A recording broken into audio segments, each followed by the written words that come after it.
No, I didn't agree with the war, but the fact of the matter is, I was a young man of a certain age, and my country was at war, and I would have a choice to make. Was I going to participate, or was I not going to participate? And I would remember that choice for the rest of my life.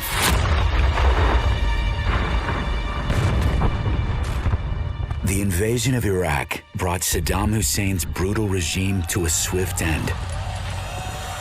What followed was a storm of chaos, out of which an insurgency was born. There were Iraqis, of course, in the insurgency, but there was a lot of foreigners coming from all over the Arab world, even from other non-Arab countries, even from the United States, from France, Europe. Among those vying for power, one Jordanian man stood out. His name was Abu Musab al-Zarqawi.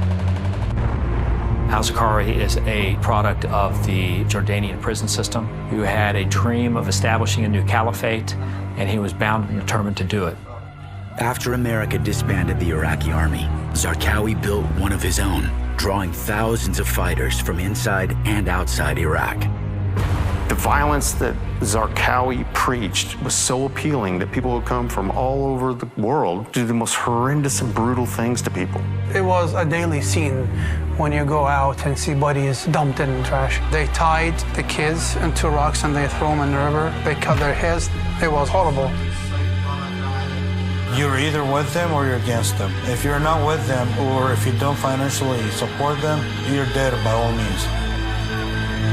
Zarqawi called his group Al-Qaeda in Iraq. Today we know them as ISIS.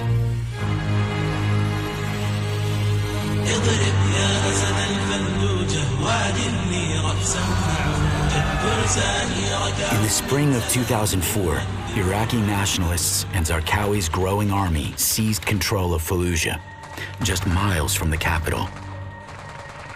These terrorists were armed to the teeth. No one could fight against them. Fallujah kind of was pushing a lot of danger into the country, pumping, constantly pumping. That was their safe zone. They go out and do stuff all over the country. If they could make it back to Fallujah, they were safe. It had to be stopped, or the country will turn over to Al-Qaeda. By October of 2004, Iraq's prime minister ordered civilians out of Fallujah so Iraqi and coalition forces could retake the city.